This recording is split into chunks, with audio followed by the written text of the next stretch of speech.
Itt dolgozott, ez a Domján helye.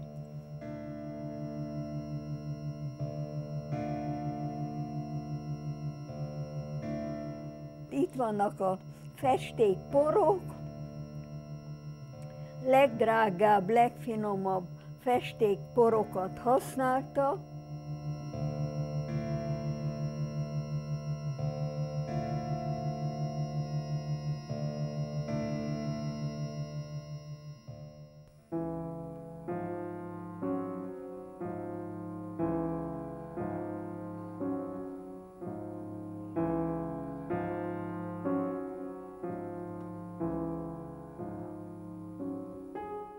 Mikor New Yorkban letelepettünk, akkor nem volt semmink. Nem tudom, hogy Amerika adott-e valamit. Domján kierőszakolta.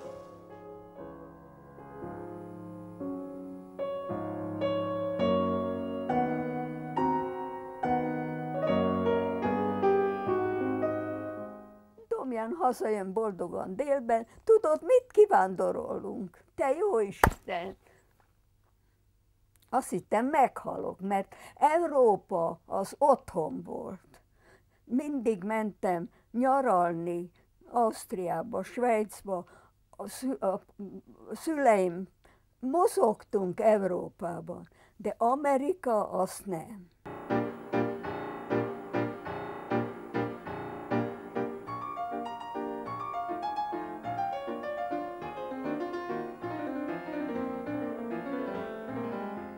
Beköltöztünk New Yorkba, gondoltuk, hogy a Dunapart vagy Hudson part az hasonló, és ott valahol a Hudson mellett, és én pedig sírtam.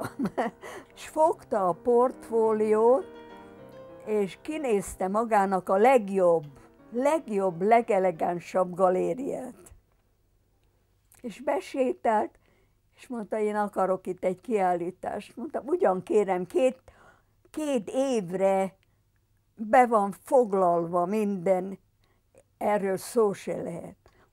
Mondta a Domján, itt hagyom. Mikor visszament, akkor egész más volt a helyzet, hogyha magának megfelel, akkor március 1-én megnyílik a kiállítás.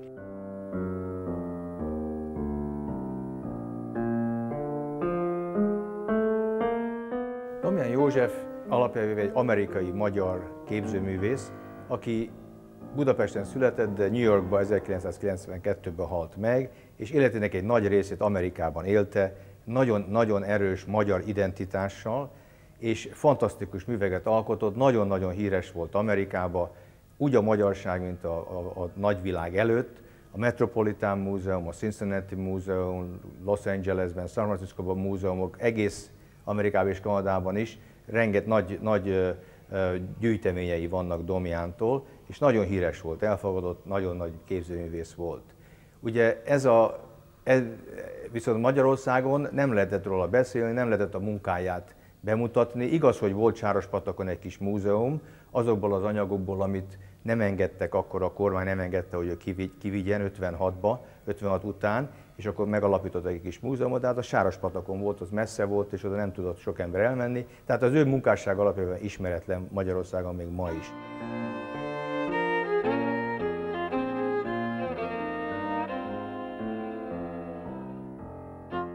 A mi célunk ezzel a galériával az, hogy megismertessük a Domján művészetét, egy bartóki, kodái koncepcióban alkotta műveit.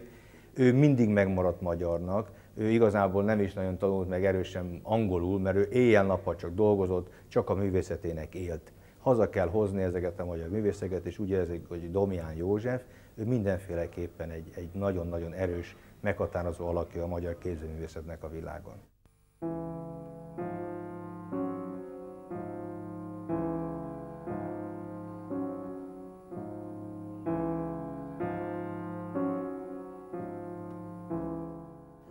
Képzőművészeti Főiskolának a miskolci nyári telepén ott voltam, és hallom, hogy a spirituális művészeti kiállításról van szó, és akkor fölébredtem, és most, hát én nagyon kezdő valaki voltam ottan a nagy művészek között, és kezdem mondani, hogy emlékszem arra sötét, fekete-lila képre, vízözön, meg a másik, mint hogyha egy kora tavaszi, kezdő virágzó ág lett volna, de nem az volt, az csak színködök és szín.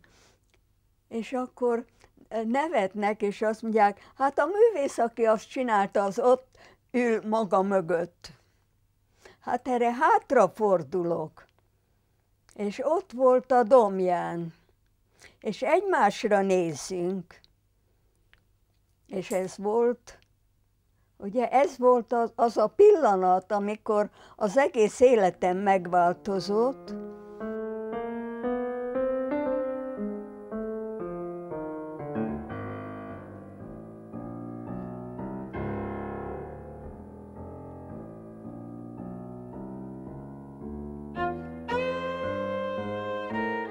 A kezdés az Harmat utcában volt.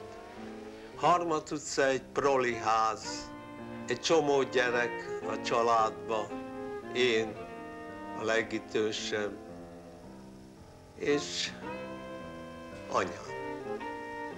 Ott anyám szeretete az, ami vonzott, az, ami tartott, az, ami tart mai napig.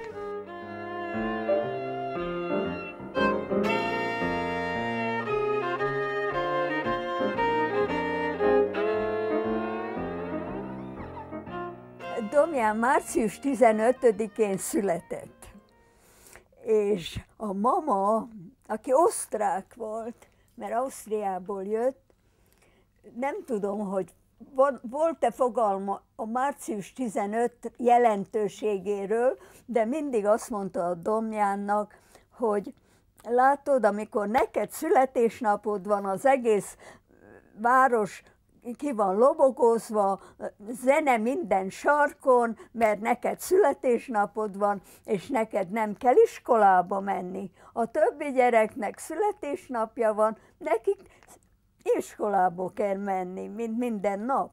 Tehát te egy híres ember leszel, mondta neki a mama, mikor 6 éves volt. És mindig mondta neki a mama, hogy te híres ember leszel, és Domján törte a fejét, hogy mitől lesz ő híres. Én géplakatos sinasnak mentem. Apám az államvasutaknál volt, ő kazánkovács volt. Én nagyon szerettem a szakmámat, de volt valami bujkáló dolog bennem, hogy talán művészet az, ami kell nekem. És akkor jöttek a 30-as évek, amikor nem volt munka, és nincs munka, nincs jövedelem, és akkor ő elindult gyalog, ugye, Ausztriába, és aztán onnan szépen délfelé, és akarta látni a tengert. És így eljutott Olaszországba.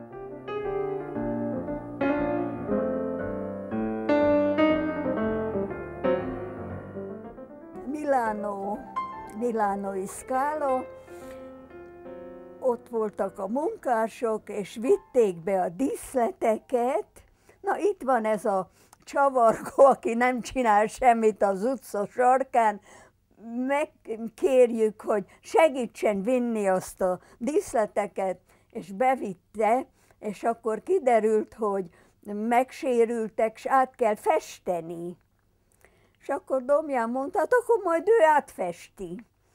És valami gyönyörű, hát azt soha nem láttam, egy gyönyörű lila felhős eget, és csinált egy gyönyörű nagy díszlet, festette.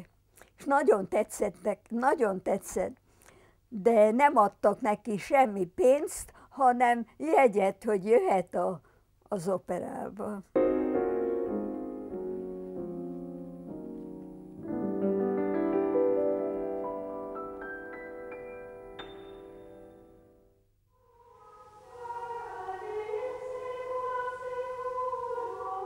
Nem volt se művész barátom, se művész összeköttetésem, de volt egy akaraterő.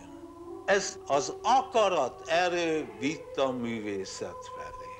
Volt egy művésztársaság, ugye a művészek jöttek a Balatont festeni, és az érdekes kirándulás volt elmenni Csatkára, és ott van ez a Remete, egy érdekes ember, most jött Olaszországból, lehet vele beszélgetni.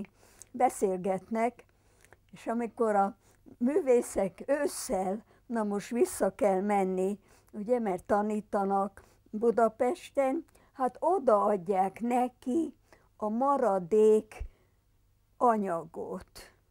Pasztelkrétákat, törött, már nem látszik, hogy milyen színe van, ugye, amikor törött, már minden szürke, és maradék anyagot odaadták a Domjánnak, jó van, játsszál vele. Mikor jöttek újra nyáron, most szeretnénk látni, mit csináltál vele. És akkor a Domján kirakta a fűre, ez volt az első kiállítás, ezt csináltam. Prima jó papír, és a remek pasztelkréták, és gyönyörű, absztrakt festményeket csinált pasztellel. Hát ezek annyira meg voltak hatódva, meg egyik-másik azt mondta, hogy ne tanuljon semmit, mert ez született őstehetség, maradjon így. A többi azt mondta, tanuljon, és majd a végén a tanulás és az őstehetség együtt úgy lesz belőle nagy művész.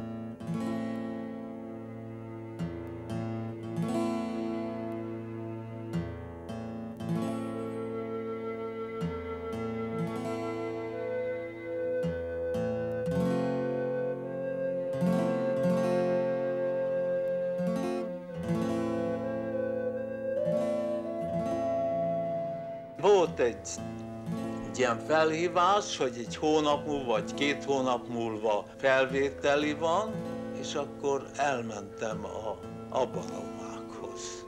Jól vizsgáztam, ugye a 156 felvételiző közül az első 3-ba jutottam.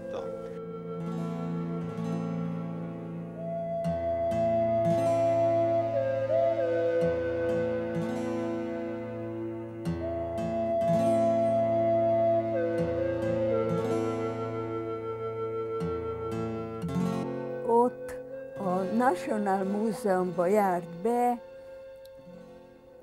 nappal nézte a műveket, és megbarátkozott a kurétorral, és akkor mondta a kurétor, hogy itt van nekünk egy láda magyarországi grafikai anyag, és németül beszéltek, ugye németül beszéltek. Te megmondod nekünk, hogy ki a fontos művész, és megcsináljuk ezt a magyarországi kiállítást, ami itt hever régóta, és te fogsz nekem segíteni. Hát ez remek volt, Domján ismerte ugye a művészeket, és mindjárt megcsinálták ezt a kiállítást, és akkor mondta a kurétor, csak hogy szeretném, ha te munkád is benne volna, mert olyan remekül segítettél nekem, föltétlen be akarom tenni a te munkádat a kiállításra.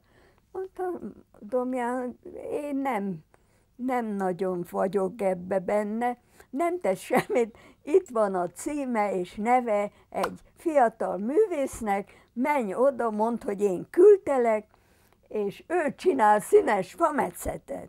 És ő majd megmutatja neked, hogy kell színes fametszetet csinálni. Csinálsz, itt betesszük a kiállításra, és nagyszerű. És így is történt, Domján megcsinálta az első színes fametszetet.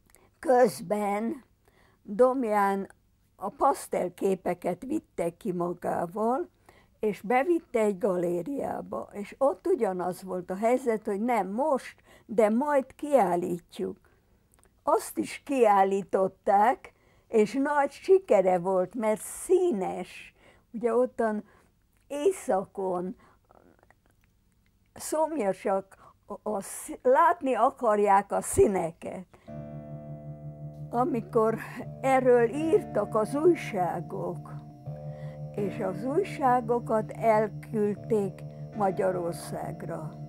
Most ezt valaki lefordította, és rosszul azt fordította, hogy nagy sikere volt Színesfametszet kiállítással. Szó se róla, abból egy volt, és nem kiállítás. És akkor azt mondták, Domján visszajött, ugye, Svédországból, és azt mondtak neki a művelődési hivatal, vagy micsoda, hogy látjuk, hogy nagy sikere volt Stockholmban a Színesfametszetekkel, mink is akarjuk látni, 3 hónap alatt, 3 hónap múlva itt nyílik meg a műcsarnokban a Domján kiállítás Színesfametszetből. Hát ő nem mert szólni egy szót se. Úgy meg volt ijedve, hazajött. Ugye, mert ha szól valamit, akkor az szabotás, vagy mit tudom én, micsoda. Hazajött, és azt mondja, tudod mit? Lesz egy Színesfametszet kiállítás, és fogsz segíteni, mert az még 4 kéz is kevés. És dolgoztunk, éjjel-nappal dolgoztunk.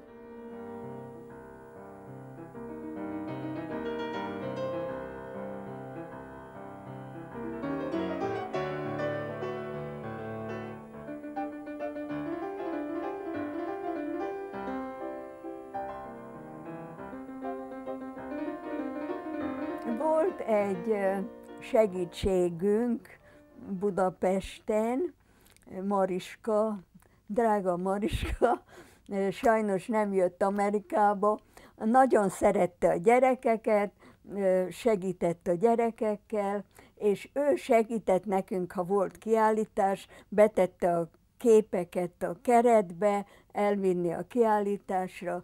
Mariska remek volt. És a férje asztalos volt. Hát hazamegy a Mariska, és azt mondja a férjének, kell a Domjánnak fadarab. Fadarabokat adjál a Domjánnak, mert kell a Domjánnak a fadarab. Hát akkor ő odaadta azokat, ami nem volt jó a Spejsz polcra, mert görbe, mert lukas, az jó lesz annak a művésznek. A felesége az nagyon nagyra értékelte a Domján művészetét, de a férje nem, a Lali bácsi. Jó lesz az a művésznek, azt kell neki, vidd el ezeket a fadarabokat.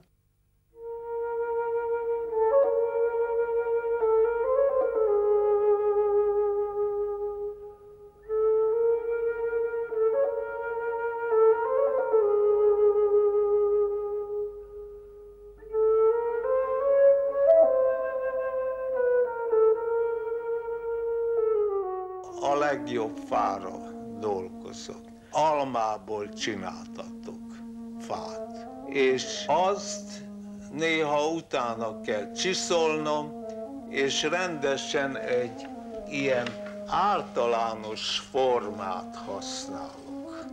De 2 oldalt kell metszenem, mert ha egy oldalt van metszve, akkor így meggörbül. A legolcsóbb szerszám ez a késfajta dolog, és mindenki csodálkozik, hogy azzal lehet fametszetet csinálni, lehet.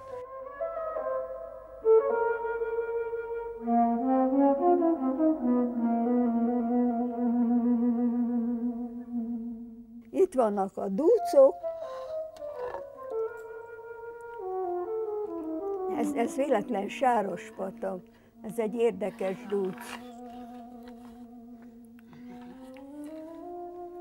Sárospatak. Itt van a kastély, és szőlő, és a motívumok. Ez egy fontos dúc, Sárospatak. Ez egy görög jelenet.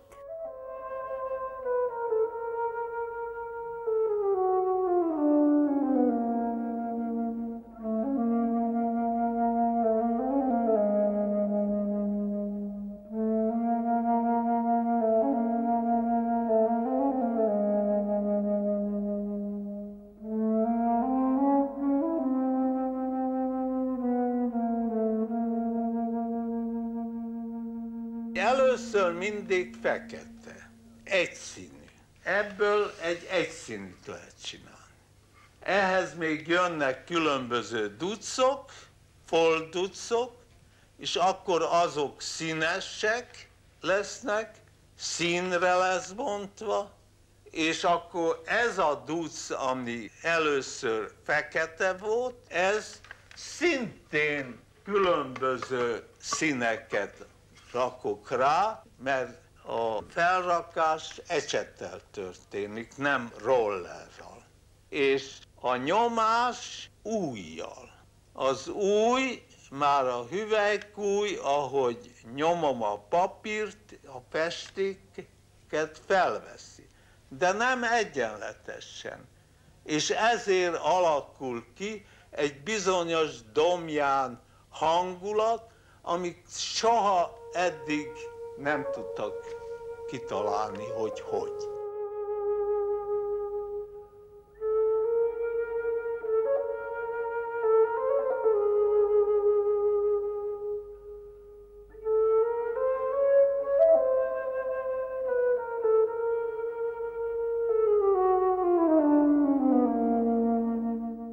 A népművészet oly közel áll egymáshoz, a különböző nemzetközi népművészet, hogy szinte azt csodálja az ember, hogy nem-e egy gyökérből indult ki. Itt van egy hold. Azt hiszem, ez a Toldiból van.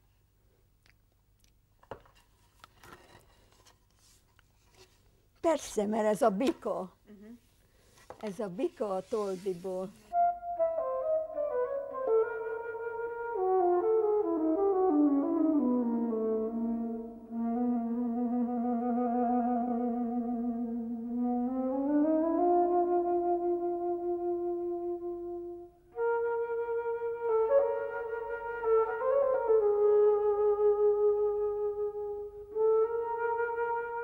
A toldi fametszet sorozat, az pazar, nem lett színes belőle.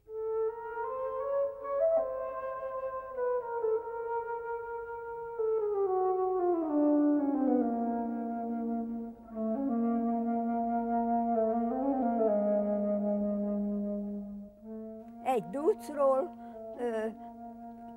megállapodás szerint 25 nyomat készült, de aztán elhanyagolta, és csinált 2-3, és akkor azt mondta, hogy ma jövőre folytatom. És megint jövőre folytatom, és aztán már nem volt jövőre, ugye?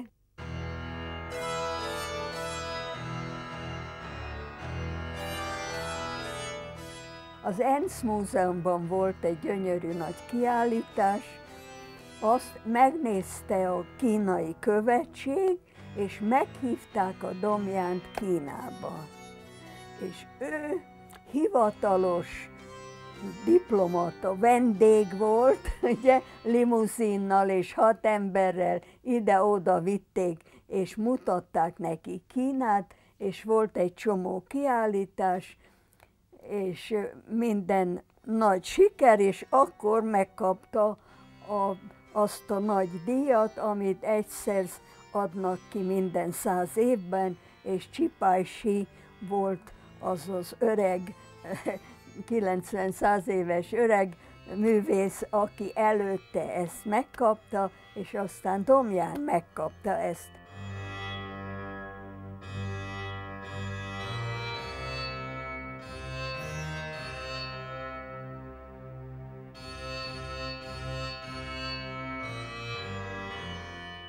Ház túlvégébe dolgoztam, én ott dolgoztam, ahol mindig besüt a nap, és a Domján itt dolgozott az északi végén, És amikor elkészült a duc, akkor bedobtam neki a ducot. Hol örültem, hol veszekedtünk. Hogy ezt nem így gondoltam. Ez így történt, így történt.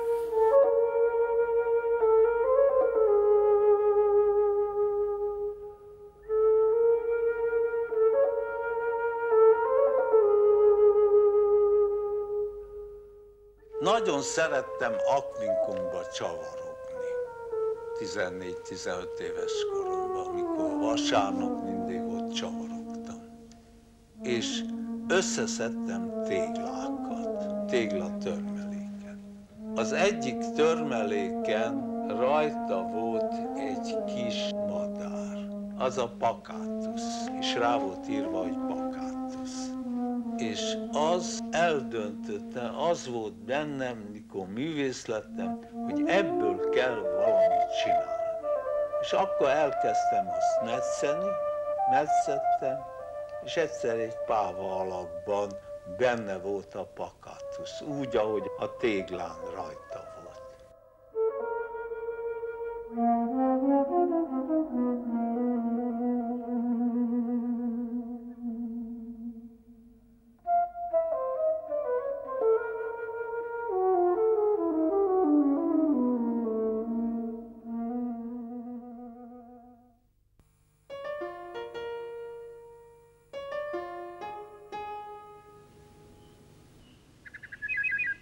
Ez Tuxedo, medveölőhely. Indiánok laktak itt, de medvék már nincsenek. Viszont vannak medvék, 350 lakos vagy ház, és ezek csinálják, ezek a medvék a világ részvénytőzsdéjét. Mindegyik milliómos. De ha azt gondolná az ember, hogy az egy domján, aki nem milliómos, hogy attól vennének képet, az nem létezik. És Domjánnak viszont nagyon tetszettek a nagy házak. Itt nagy házak vannak, ez kell nekem, mert nekem kell egy nagy épület. Mert ha ő akart valamit, akkor ő azt megvalósította. És akkor megtalált egy épületet. Az egyik leggazdagabb család volt a Frelinghuysen család, és annak az istállója és kocsiszín, nagy épület, istálló, kocsiszín, az volt az a ház, amit aztán a Domján a fiával, Dániel segített, és egy gyönyörűen megcsinálták. 70. júni 26-án égett le a ház. Mikor leültem a kémény elé, a leégett ház kéménye maradt csak meg, és mert az téglából volt, és ott volt, mikor újjászülettem. Minden tönkre ment, és ducok elégtek, képek elégtek. Tűzoltók elmentek, leültem, akkor átgondoltam, érdemes még élnem, érdemes még újra kezdenem, és volt bennem valami, muszáj csinálni.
A művészet az,